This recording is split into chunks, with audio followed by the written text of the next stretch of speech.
And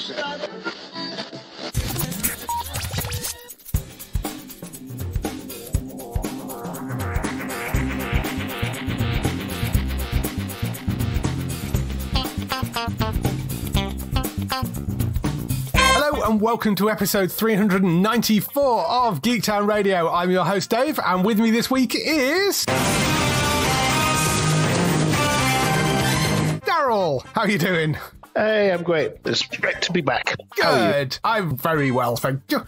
What have you been up to in the last few weeks since you've been on? Well, despite being somewhat slowed down by illness, I've been there watching TV and doing things. The first of which is Hypnotic, which stars Ben Affleck. Yes, I don't know this film. What is it about? The very, very short tagline is, a detective investigates a mystery involving his missing daughter and a secret government program. Okay. So the reason why I guess it drags some interest out of people is because, one, obviously, it's Ben Affleck in a starring role, and it's written and directed by Robert Rodriguez. Yes. With Max Bodenstein helping with the writing. And so the main thing is that we see that Ben Affleck's character, Danny, is a cop. When we sort of join into his life, we see him talking to a police psychiatrist about the disappearance of his daughter. She was kidnapped while he was watching. And we sort of hear, because it's sort of piped in as he leaves there, that they found the person who kidnapped her, but he says, one, he doesn't know where she is, and he has no knowledge of why it happened. Right. And it's basically very much in sort of the opening few minutes that he gets a bit of a lead, and we find out about people called hypnotics who could manipulate the human mind, which is sort of half hypnosis and half telepathy. Right. And it's quickly explaining it is that hypnotics can basically get into your head and make you see the world as they want you to see it. Okay. And you can see there's a simple example where the one guy who is chasing tells someone it's a hot day, and you see the effects it has on her. And so, yeah, basically we're just running along in a still theater. We're trying to figure out what's going on. There's lots of twists and turns. I think Ben Affleck does a good job. These sort of gruff made roles. Mm-hmm. I'm in mind of The Accountant, which I thought I quite liked. Is that what it was called? I think so, yes. Yeah, I believe it was called that, yeah. But also we have William Fichtner as the bad guy. You might know the name, but you've seen William. He's had a massive career. Yes, he's one of those people that pops up in things and you go, that guy. Because he just has one of those faces that tells a million stories. And he's been in things like Armageddon, Black Hawk Down, Crash. I remember him from a little-known and cancelled after season sci-fi show called Invasion. Right, Not the Apple one. Not the Apple one, yes. I think he plays like a sheriff with a secret. Yeah. Yeah, that's what I sort of recognize him from. He does a thing here where he does such a scary sort of you can't beat me sort of thing. Yeah. There's lots of twists and turns, far too many to go into. But to sit down and have fun for an hour and a half, yeah, I would definitely recommend it. It's a lot of fun, pretty slick. When things sort of get explained to you, go, oh, that does actually make sense. Ah. It feels a bit like, did you ever watch Escape Room? And The Escape Room 2? It feels a bit like that. There's more to it than first scene. Right, yes, okay. Yeah. He's also the presenter of Top Gear America, apparently, as well, which I didn't realise. Now I just want to watch an episode just to see how that works. Yeah, there have been 3 seasons. Yes, it's on Motor Trend Plus in the US, apparently. I don't know whether it ever airs over here, but the last season went out in July last year, so I don't know whether they're doing one this year or not, but apparently there is a Top Gear America, and he's one of the presenters on that, so. Oh, okay. Interesting. So, other than that, I also watched the first episode for Ragnarok, season 3 on Netflix. Yes, that's the Netflix series. Yes. Yeah, so that just came out this week. Basically, it tells the story of the Norse gods and Ragnarok, which is the end of the world. And it's all in modern, is it Norway? I want to make sure that what they're doing wrong. Yeah, well, it's Norse mythology, isn't it? So yeah, but I'm thinking it's a small Norwegian town. And yeah, we follow this family, which is Magnus and his brother Loritz. And over the past 2 seasons, has gone into everything and figured out how things are, which is these children gaining the powers of the gods. Mm-hmm. It's just a very interesting show, which came out sort of nowhere. Yeah. I watched it I think I'd watched the first season long after it come out, just because it would pop up every now and then if you scrolled through Netflix for long enough. I was very much instantly taken in.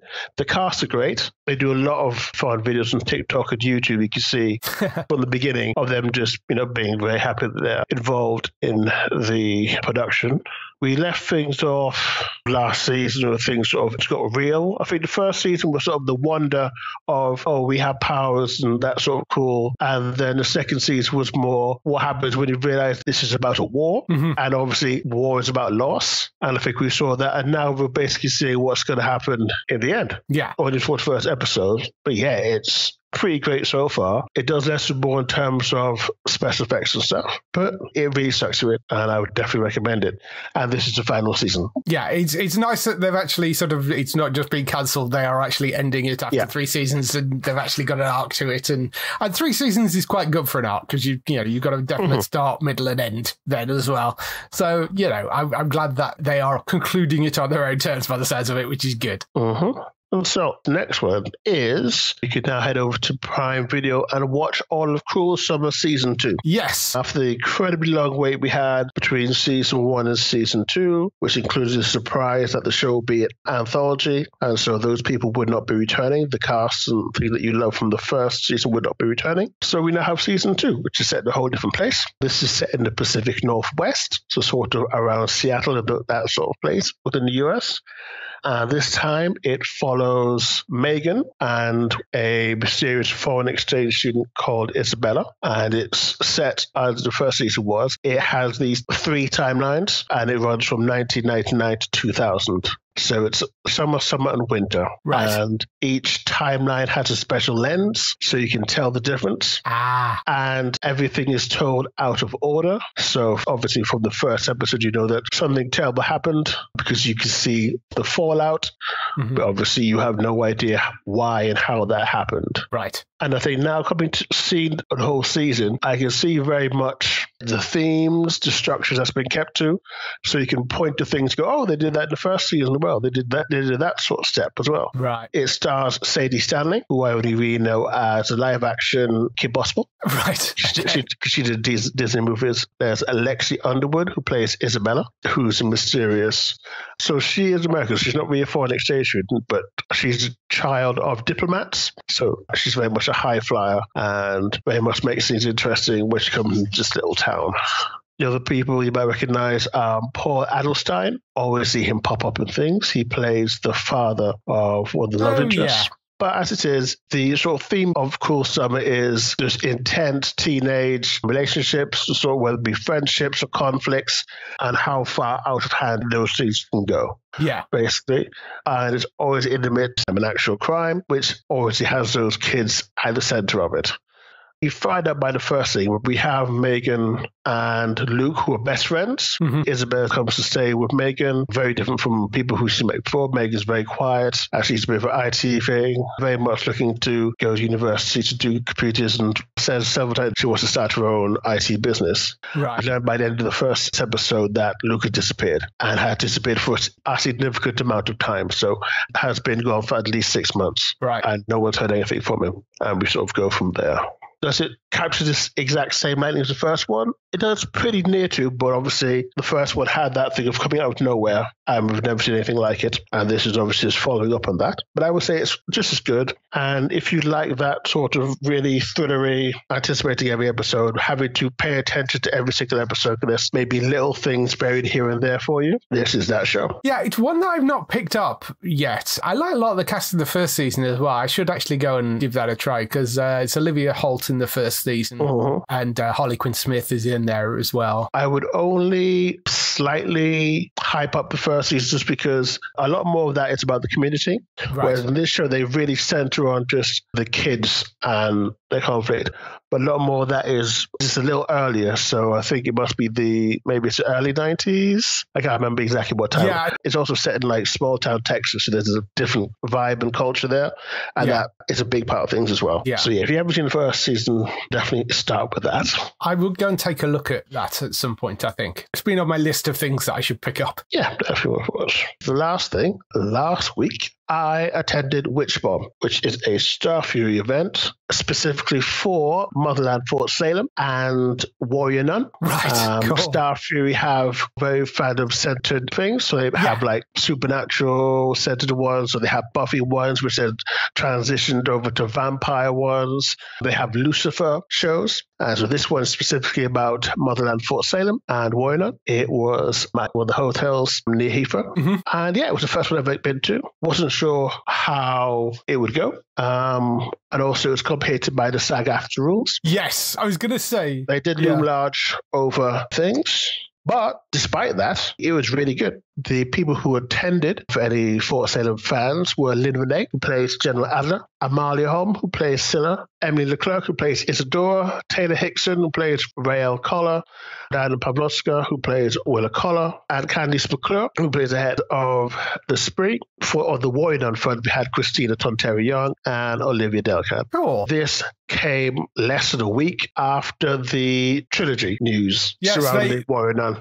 So we managed to time that quite well. Yeah. So we knew it was coming back, but then we had the proper statement about it being a trilogy of films.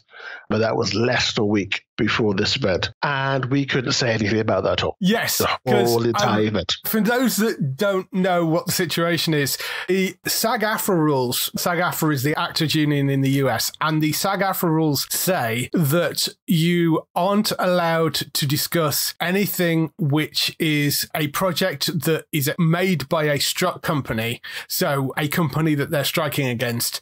So that's basically any of the main networks, any of the streaming services, pretty much anything that's made in pop culture in Hollywood that isn't an independent film. Yeah. You are not allowed to talk about that at conventions. You can go and appear at conventions, you can go and do signings, you can take photographs, you can even do panels.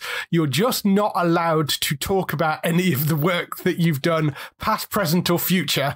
So I did wonder what the experience like this was going to be, because of course we have Comic Cons coming up, we've got MCM coming up, there's Wales. Yeah, I could definitely tell you a little bit about that. We have like an opening ceremony on the first day, and we just go into one of the function rooms at the hotel for us, and everyone sits down, and we have Sean, who's, I guess, the lead on everything and runs Starfury, sort of gave us a speech and obviously highlighted the issues about SAG-AFTRA. Also, there's no filming at these events. You can take pictures, but no video or audio recording as well. But did explain, how it would work in terms of you could talk about the things. And we introduced all the cast, and the reception was deafening. At that point, I think there was evening meet and greet session, which is like press roundtables for fans. Oh, cool. So you get little groups of fans on tables, then all the stars come and sit down and talk with them for a little bit. Oh, that's cool. Unfortunately, that's one of the premium things which I wasn't on, unfortunately, because I waited too late to buy my ticket, and they were also out by the time I got there. So that was pretty great. As I said, the reception was tremendous. I mean, also because for Motherland fans know it is a show about a witch army. What they generally do in terms of applause is stomp on the ground. So we made serious noise in that hotel thing. They must have wondered what the heck was going on. There were panels both days after that. The panels were great. So we had generally groups to come out and just talk, and it meant that they talked about their lives a lot more. They talked around acting and stuff. There was some talk about the reason for the strike. I believe, so Lynn Renee is a SAG-AFTRA member, but most of the others not, because they're either members of the Canadian one or they're outside, because obviously we have a few who's like Christina and Olivia for us. So obviously they're all having an interest in remaining qualified for that work. That's why they follow the rules. But yeah, I would highly recommend it. We had autograph sessions and photo sessions. I did some volunteering there, so I did some stewarding at the photo sessions and just saw how amazingly well run those are. And they managed to be sort of quick and efficient without being impersonal, which I know can happen when you do photos things. It can get a little impersonal. But yeah, also had discos, which went on till 2 in the morning, which is fun if you try and turn up and steward something at 8 in the morning. But yeah, fun. The hotel was really nice. They usually are nice. Really friendly staff, very polite. If there was there is another one, because there was literally another one next year. They've already put the booking things up. Yes. And I would go. That's awesome. I mean, that's the thing with those events. The Starfury ones, I can see why cast want to do them, because you're going to meet a built-in fan base, unlike going to a general Comic Con where people are signing up possibly to come and see you. With these sort of events, these are rabid fans of a particular show. So if it's a supernatural event, the entire room is going to be full of supernatural fans. Yes. Bar none. Yeah. So, it's one of those sort of things where it's worth them coming to do that because they're going to get bathed in adoration for the entire weekend. It must be great fun for them. And it's good for the fans. I mean, the meet and greet things are great. The photographs, autographs, you can get those at other places as well. But yeah, and I'm glad they found a way around the panels because that I think is going to be tricky with some things. And just warning now, I mean, we are going to go and cover Wales. It's actually Wrexham this weekend. I'm not going to do that, but we are covering Wales later on and we're going to be down at MCM as well. We'd usually bring you panel stuff from those. I do not know if the strike is still going on, whether we'll be able to bring you panel stuff, because I don't know whether they're going to allow us to film or not. We have no idea at the moment. We'll have to wait and see. So that is going to be the situation moving forward. I mean, those events are still happening. If you're a fan and want to go and buy a ticket, certainly sounds like they're worth going to do. And, with things like MCM and Wales and all the other sort of cons, there are lots of other things to do besides just that sort of stuff. And it's only more of a problem for us. Like you say, the panels are still happening. It's just in terms of us bringing you content when you've not gone to the event. We don't know how that's going to work, if that's going to work at all. We'll have to wait and see for that. I noticed today MCM have got the cast of Ghosts going, but they're they're promoting a book. So I don't know whether that's to try and get around the rules, maybe. I mean, they have got a book out, but to be fair, you can see they've signed a lot of people outside of SAG actors. There's a lot more voice talent going who will be free to talk about their stuff. So and they've looked at the problem and go, let's do something that we can still provide panels and fan interactions. And of course, cast of Ghosts, most of them probably aren't SAG people. They're more likely to be equity because they're all British. But as you say, SAG have basically said anybody that breaks the rules may not be eligible for a SAG membership moving forward. In the future, So even people that aren't SAG members that maybe want to do bigger things in Hollywood are treading lightly. It's going to be an interesting convention season this year.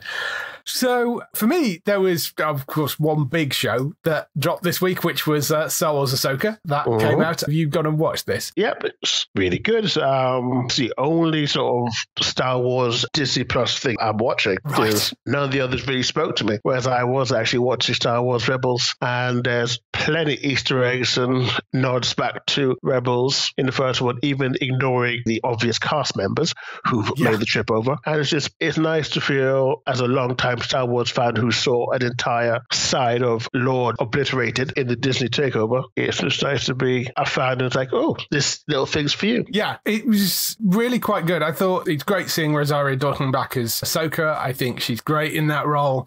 It's nice having Sabine there, Hera there. I mean, bittersweet seeing Ray Stevenson in there as Balin.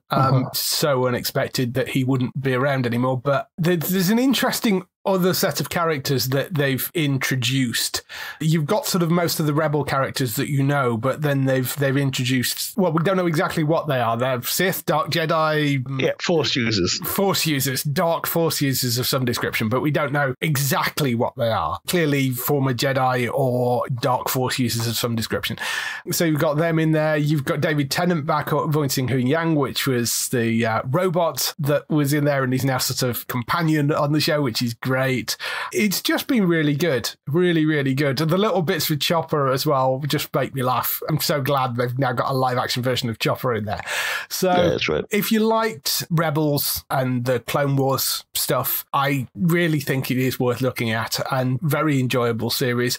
If I had one nitpicky about it, it would be that it was maybe a little bit slow in those opening 2 episodes, but they were sort of pulling everybody together and you introducing the characters and all that sort of stuff. So I'm hoping it maybe the pace picks up a little bit for the rest of the episodes, but still solid. Dave Filoni's written the entire thing. He actually directed the first episode as well. He's doing the first and the 5th, I think. But the actual storyline is entirely Dave Filoni. So should be in a reasonable pair of hands. He knows what he's doing usually. So I really rather enjoyed those, the opening episodes of that. Yeah, that's going out on Wednesdays. Over on Paramount Plus, the second half of season 1 one of Quantum Leap dropped. Have you caught any of this revamp series? I have not, no. I really rather enjoyed what they did with this. The first half of the first season had been out for a while. They dropped the entire second half in one go. The second season is coming in the US in October. We don't know when the second season is going to drop over here. It's one of the rare things which is actually going out as a scripted show in October, because most of the stuff that's going out on US TV is not scripted. It's all sort of reality and animated stuff and that sort of thing. If you've not caught this version of Quantum Leap, it isn't a complete reboot. It is a continuation series. So it uses the original series as the sort of history, and it's a new team that have come in and they have started up the Quantum Leap Accelerator again. It ends up with a guy called Ben Song, played by Raymond Lee, who jumps into the accelerator unexpectedly because he wasn't supposed to be the person that was actually leaping. It was supposed to be his girlfriend that actually leaped. When he leaps, he loses his memory. So it becomes about why did he leap in the first place? And you get this sort of bigger conspiracy going on. What's different about this version of it is you see a lot of what goes on at Quantum Leap headquarters, as well as the stuff that's going on inside the thing that Ben has to fix to leap into the next person and hopefully home. It's really nice how they've managed to construct this story which actually has a goal to it, rather than just, you know, he's randomly leaping from person to person in the hope that the next leap will eventually take him home. There's actually a purpose to where and why he is leaping. And the problem is they can't technically control it particularly well, but there is a purpose to it. There is also connections back to the original series relating to some of the characters as well.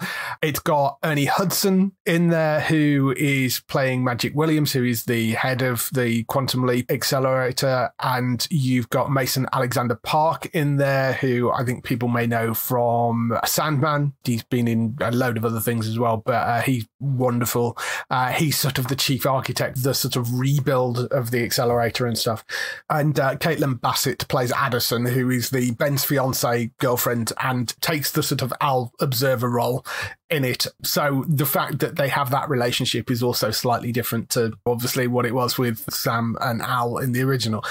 It's nice. It takes that original core premise and layers some more things into it and creates an interesting sort of change. So it's not just a complete straight remake of the original. They ended the first season in a really nice way as well, without giving anything away. As I said, they are sort of moving towards a purpose with the leaps. So they ended at a position where, had it not come back, it would have been fine. But also it cuts at just the right point so that they can continue as well. Because I was like, well, where are they going to end this? Because the way the plot's going, I don't see how you end this in a sort of satisfactory way without leaving it on a massive cliffhanger. And then what happens if it gets canned after one season, you know? So thankfully it isn't. It is back. But they managed to do that quite cleverly and cut it at the right point. So looking forward to that coming back. Really rather enjoyed it. And I mean, I know some people will say, oh, it's sacrilege, you know, remaking Quantum Leap, but they've actually done a really decent job of it and they're respecting the original material. So I really like what they've done there. It is worth going to look at. It's on Paramount Plus in the UK if you want to go and check it there. It's NBC in the US. Another US show I've been watching is Ghosts. The second season of that landed on BBC. You can go and watch through all of that on iPlayer. I mean, there are already more episodes, I think, of Ghosts US than there are of Ghosts UK. It's one of those rare occasions where they've actually done a very, very good job of taking the British idea and running with it, same as they did with the US version of The Office. The basic premise of it is identical. It's a bunch of ghosts. The couple run a B&B set in a mansion, and the female of the couple bangs her head and can now see the ghosts that live in the mansion. I mean, the basic setup is the same. Some of the ghosts are slightly different. What I rather like is they've managed to expand the cast out. I think there's a few more ghosts than there are in the UK version. They're also managing to bring sort of people in for small guest arcs as well and do a bit more with that. So there are more relationships and things to play with. And given that runs are a lot longer, you kind of, I think, need that. You need a slightly more expanded cast. But it's funny, it's fun, it's incredibly charming. It maybe doesn't have exactly the same charm as the UK version, but I still think they've done a really lovely, faithful job of adapting that for a US audience. And it is funny and it is worth watching. So Ghost US is on iPlayer right now. You can go and watch the first and the second seasons up there. In terms of other things, still working through Foundation. That's been great. Billions, that's been great. Only Murders, that's been really fun as well this season. Gaming-wise, finished Dave the Diver. Got through all of that. Wonderfully, wonderfully fun game. If you've not played that, it is a sideward pixel graphic game, and you play a character called Dave, and he is a diver, and he goes and dives down into the ocean, catches fish, and runs a sushi restaurant at night. But it is a adventure game as well, so there is a plot that runs through it, which is to do with the things that you find under the ocean. Really, really fun. Story's great, really enjoyable, and something that you can pick up and put down quite easily. You can play for half an hour and then sort of walk away from it. Really, really good little game, worth picking up. The other thing I've been playing through is something called Stacklands, which is a building card game. So it's a city building card game, which are two things which shouldn't really go together, but weirdly work. It's a sort of tabletop where you lay out cards on the table like you playing any other sort of card game, you know, Magic, the Gathering, or Solitaire or something. You have things like tree cards and food cards, and you have villager cards. So if you put your villager card on top of a tree, a little bar comes across the top, he chops down the tree and it creates a couple of wood. If you put the two wood together and put the villager on that, he'll then make a plank out of them. So it's essentially, it is that sort of city building kind of thing, but it's done with cards. It's a really odd concept for a game, but works incredibly well. I've been really enjoying just messing around with that. I only started with that yesterday, so I can't get sort of dramatically into it, but it's called Stacklands. It's up on Steam if you want to go and have a look at that. But yes, very, very fun. I'm rather enjoying playing around with that. That's all the stuff we've been doing this week. Let's move on to some TV and film news.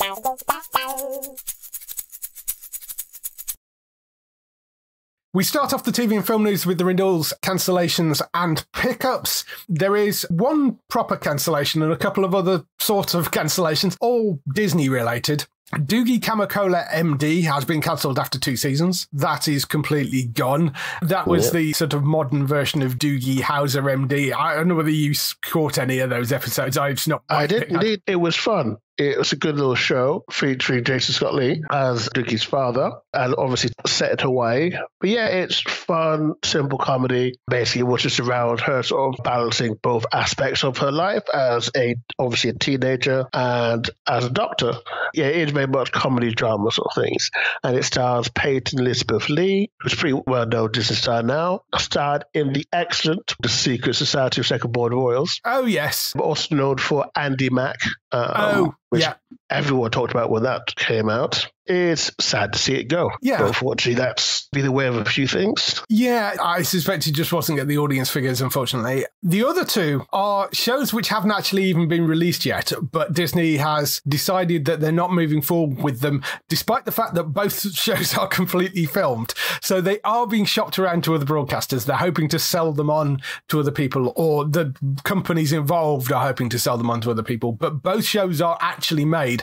One is their live-action version of the Spiderwick Chronicles, which is a live-action series based on the beloved best-selling books. That had Christian Slater was one of the cast in that. The rest of the cast is sort of kids, pretty much.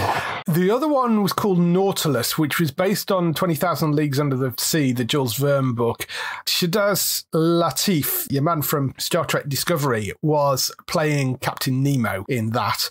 It was sort of a prequel series, which sees him stealing the submarine in the first place and then going off on adventures. Both of them are completely filmed. In terms of the Spiderwick Chronicles, it was actually a co-production with Paramount, and Paramount with the lead studio on it. So they're going to be shopping it around. I mean, it could end up on Paramount Plus, but it could equally end up somewhere else entirely.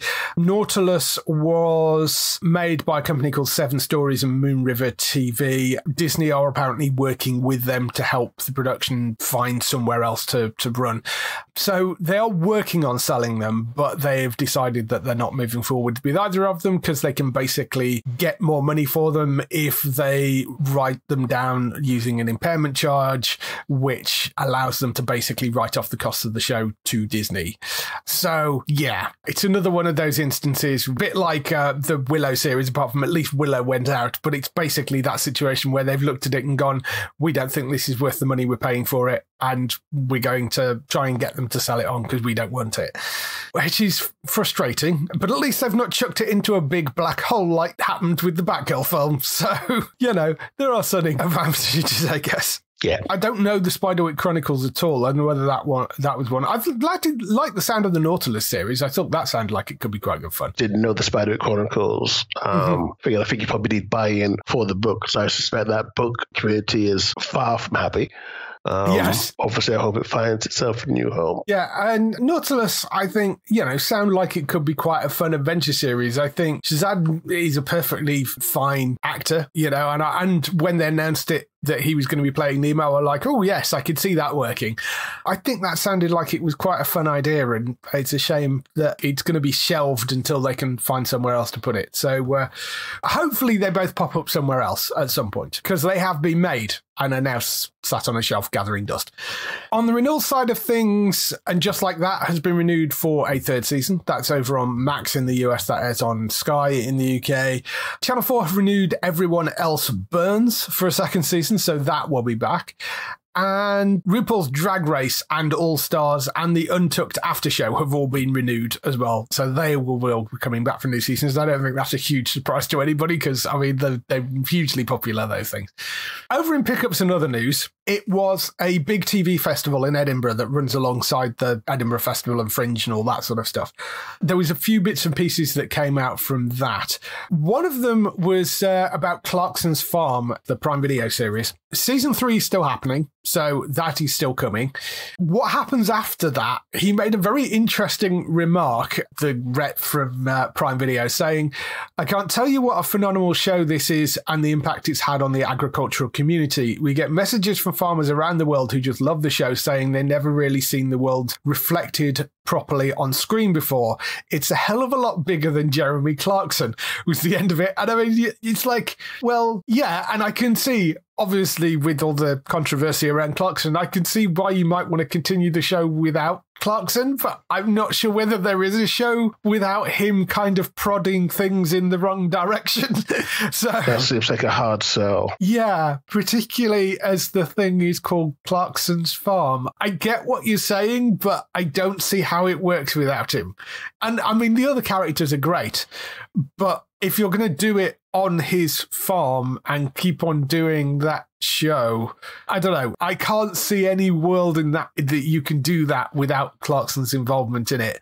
I don't know. But there is a third season incoming because when all the controversy around Clarkson hit, whenever it was, they were in the middle of filming season 3 and were like, well, we're just going to continue filming season 3. So whether it continues after that, we'll have to wait and see. We have got a bunch of premiere dates, though. There's a lot of that got announced this week. Brassic Season 5, that's got an air date now, 28th of September on Sky Max. That's landing. Frasier, the revival series, that's coming on Friday the 13th of October. That will be on Paramount Plus.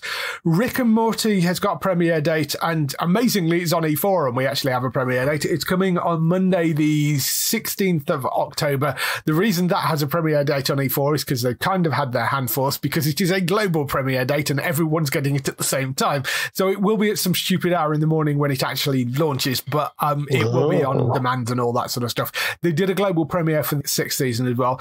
That's going to be interesting because it's going to be the first one with Justin Roiland not voicing Rick and Morty. So they've got stand-ins to do the voices, unlike on Solar Opposites where they went, screw it, we'll just hire Dan Stevens and Corvo has an English accent now. We'll kind of explain that away and then never talk about it again, which is basically what they do with Solar Opposites.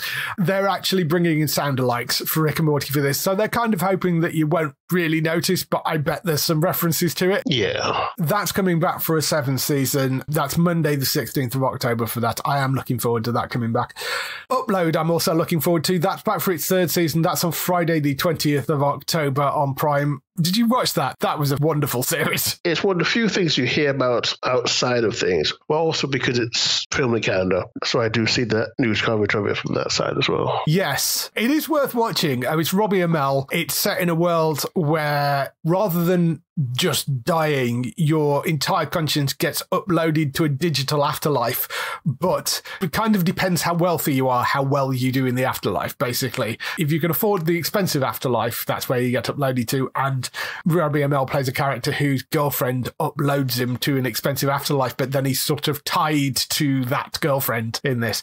It's really funny. It's very, very well written. It's from one of the Parks and Rec people, I think, or community people. I can't remember which show it was that they were involved with. It is very, very funny. Robbie's great in the lead role. Worth going to check out. But that's Upload Season 3. That's Friday the 20th of October on Prime Video. Bosch Legacy is back for a second season. That has returned. That's on 20th October as well. That'll be first 2 episodes, and then it's dropping 2 episodes weekly every Friday, and that's on Amazon Freebie. So you can go and get Amazon Freebie for free, as the title rather suggests. Just sign up for an Amazon account, a free Amazon account. You don't need Prime, and you can go and watch stuff on Freebie. And The Gilded Age is back for a second season as well. That's on Monday, the 30th of October. That'll be on Sky Atlantic in the UK. So lots of air dates that dropped out of that TV festival this week. Moving over back to a strike update, as we've been doing this every week, just to keep you updated on what's going on with the strike. The WGA did have a bit more of a talk with the Hollywood reps. There has been a little bit of movement, but not a whole lot, and nowhere near enough. The main things that they're covering are AI, the writer's room, streaming residuals. On the AI front, there has been some movement. They've said we had some real discussions and have seen movement on their part, the Hollywood side, regarding AI protections, but no, we're not where we need to be. They've said that this proposal provides important safeguards to prevent writers from being disadvantaged if any part of a script is based on generative AI-produced material, so that writers' compensation, credit, and separate rights will not be affected by the use of GAI-produced material. The WGA says, though, they continue to refuse to regulate the use of our work to train AI to write new content for a motion picture. So essentially what they're saying is, if you wanted to, say, write an episode of Law and Order and you get an AI to do it, that AI can only learn to write episodes of Law and Order by reading all the other episode scripts of Law and Order to produce a new one. And what the WGA are pushing for is going, well, you've trained that AI based off our work. It couldn't do it if it wasn't learning off the stuff that we wrote. So we should get a cut of that.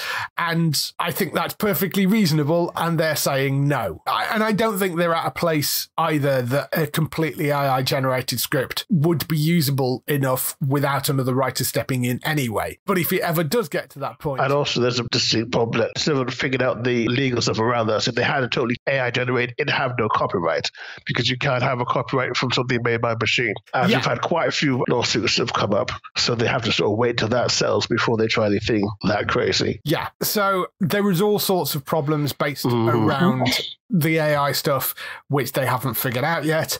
There was some talk about the writer's room size, because they had this issue of writer's room being set up to get a show greenlit, and then they were removing a bunch of the writers out of that writer's room and paying them a pittance and then working them to death to get them to sort of write the shows. There was some agreement on minimum staff sizes and durations and stuff to do with the writer's room, but they say when you actually look at the small print in it, there's loopholes, limitations, omissions in their modest proposal, too numerous to be singled out, and which makes it effectively toothless. So basically, they've sort of said, oh, we'll do all this stuff, but not well, actually. we're doing all this stuff unless, and then you see this massive line of thing to go, that's not going to hold up. Yeah, there was apparently a bunch of exceptions in there, and they're like, no, that won't work. On the streaming residual side, which is the thing about how much money they get paid from streaming services, which have been mentioned numerous times before, writers and actors get paid based on the amount that they originally hired for, plus the amount of subscribers to that streaming service, not how popular the show is, which is how it works on network TV. You get paid based on how many viewers there are. And what they're saying is that the companies say they have made major concessions by offering to allow 6 WGA staffers to study limited streaming viewership data for the next 3 years. We can then return in 2026 and ask once again for viewer-based residuals. But in the meantime, no writer can be told by the WGA about how well their project is doing, much less receive residuals based on that data. So what they're basically trying to do is kick the can down the road for 3 years, and that just doesn't work. And also, let's be clear, for instance, in France, streamers are required to give that information out. There isn't a we don't wanna, it's a law. So they have something they can look at. There are plenty of examples around the world of it working. It's just that obviously they don't want to do that, and we all know why. It comes down to money. Yeah, it comes down to money and the fact that they just are very secretive and they don't want to give away information. It's ridiculous because they're trying to sort of claim poverty in some cases, which is outrageous because they are making stupid amounts of money on these things. Going back to what we were saying about them ditching shows and writing things off, a lot of that, though, is still just about balancing books internally. I mean, the money is still there. And that's the other thing, is the WGA actually worked out the cost would be if you were just taking it straight off the top, bearing in mind that in reality, most of this stuff would be built into the budget of a TV show anyway, if they knew they were going to have to pay for it. But if they took the WGA's proposals as is, you're talking about at most 0.2% of profits, particularly for Netflix. But most of the other companies, you're talking about 0.1% of their profits or significantly lower than that. So it's a ridiculously minuscule, small amount of money of the profits of these companies. And they're arguing over it and putting a whole bunch of people out of work and in positions where they're having to go on strike. So it's something that they could easily renegotiate, and they're just greedy and refusing not to. So we are where we are until they actually back down, and the streamers are going to have to back down at some point. But until that happens, we're stuck. In terms of how this is affecting things at the moment, obviously we know we've talked about TV shows not coming back and all that sort of thing. There has been 2 movies that have shifted their dates because obviously, as we were talking about earlier, part of the problem is although they can go and do things like conventions, actors can't actually promote anything. So it means you can't do press tours for stuff. Dune Part 2 was supposed to be launching in November. The strike is likely still to be running by then. And if it is, they would have launched it without having any actors there to promote it. So they've pushed the date back of that to March 15th next year.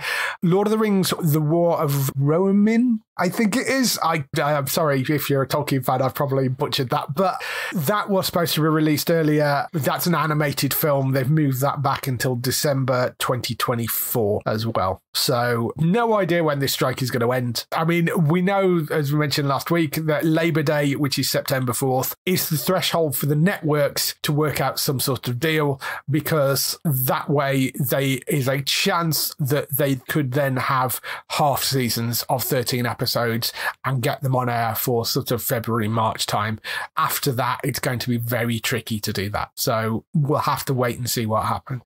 Moving on to a number of British shows, which are actually filming because the British actors and writers are not on strike.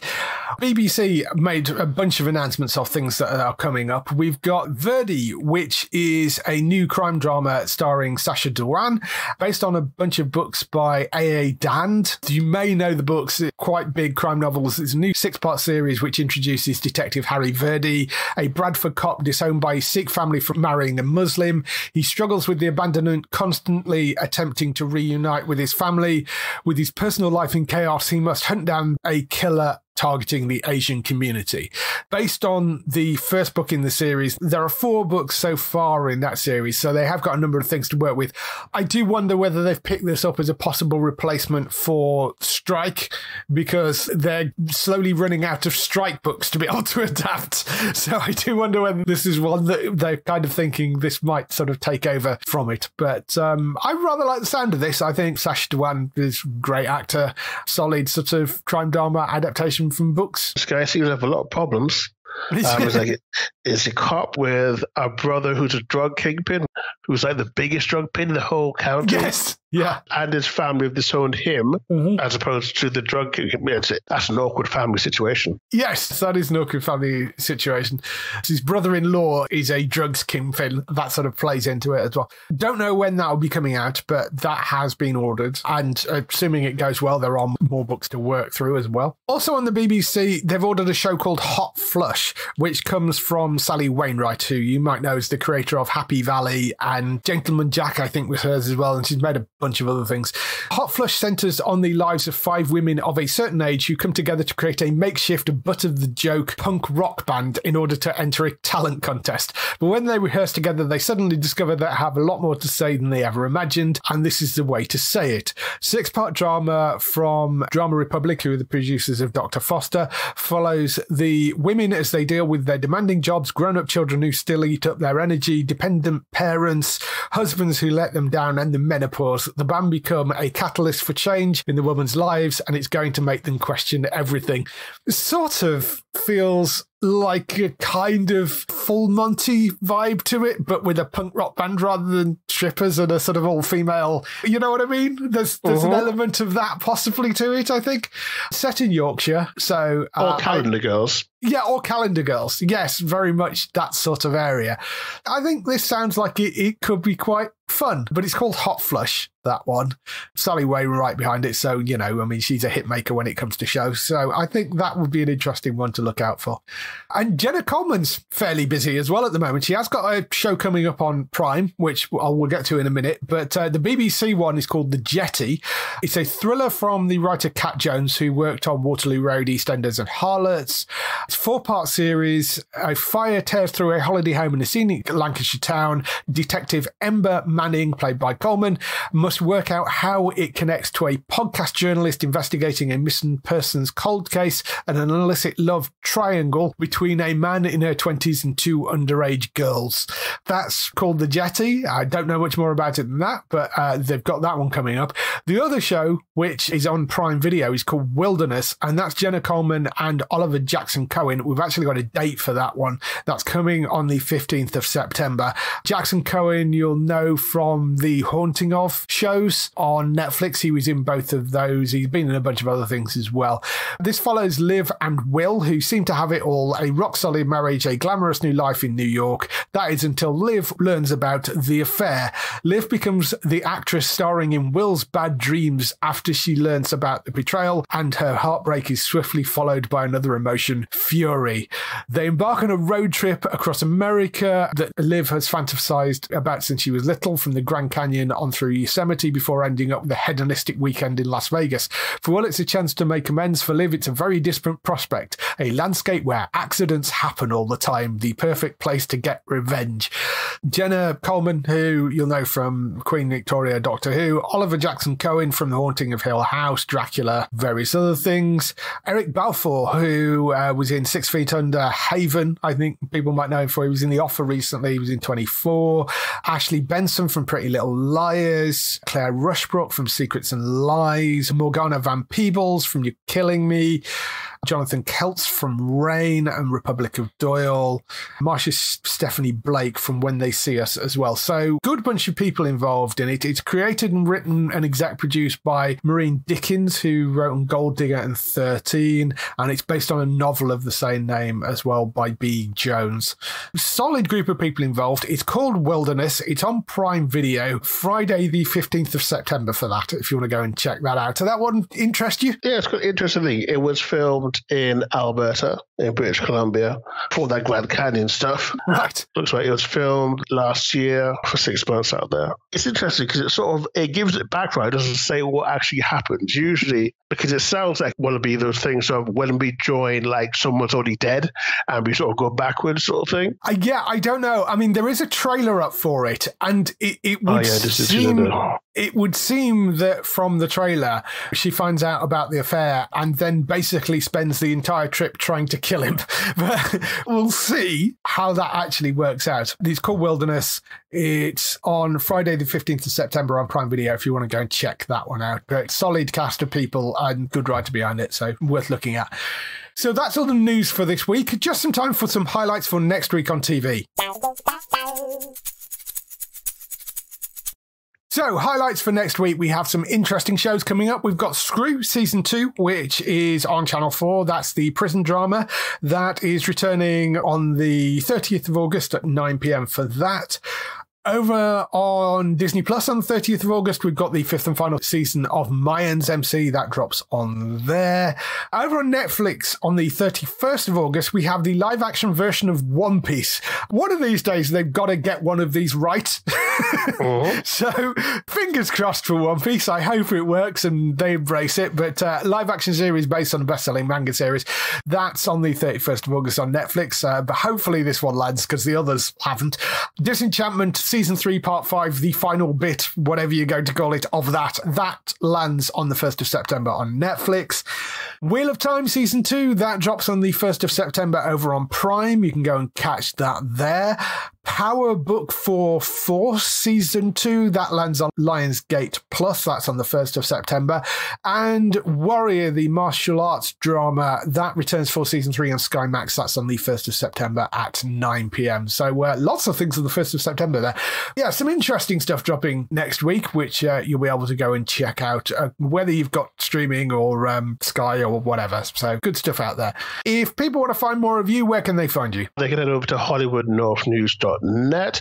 I hope to get up a full report on Witchbomb pretty soon. And obviously you can get about any TV news surrounding stuff that's made or filmed in Canada. And that's over HollywoodNorthNews.net. You can follow me over on my personal Twitter, which is AlMasyKineas. It's AlMasyKineas on Twitter. Yep, so go and check Darryl out over on HollywoodNorthNews.net or find him on Twitter, X, whatever you're calling it these days. Indeed. For other people involved in the show, you can go and find Bex, who is on twitch.tv/Trista Bytes. That's BYTES. Although at the time of recording, she's sat in an airport in Germany, unable to fly home because we're recording this at the same time that all the air traffic control stuff went wrong in Heathrow. So hopefully she'll be back at some point this week. But at the moment, she's stuck, delayed at an airport in Germany because she's been over at Gamescom and had a lovely time. She was helping out the folk at Ant Stream. And yeah, hopefully she will be back. I hope she wasn't planning on doing any kind of Twitch streaming anytime soon. But yes, well, hopefully she'll be back soon. She could be live streaming. Yeah, she could. I see it. That's it. Maybe sit in the airport and live stream stuff. That'll keep her entertained. She was complaining that she hadn't got a tablet with her or she hadn't got like a computer with her. So the only thing she had to entertain her was a phone. But that is unfortunate. But you know, you could Twitch stream from your phone, surely. Sit in the airport to do that, maybe. So twitch.tv/Trista Bytes, BYTES. She is hopefully back streaming fairly soon. Matt, you can find over on entertainmenttalk.org for lots and lots more podcasts, stuff to do with Man U. There's gaming talk, TV reviews, all that sort of stuff.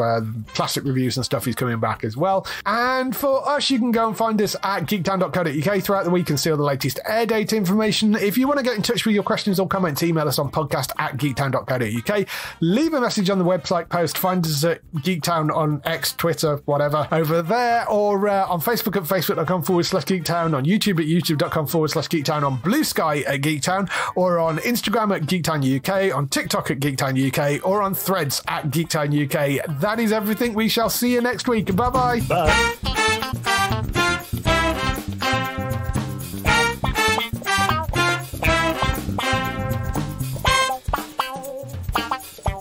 Wow.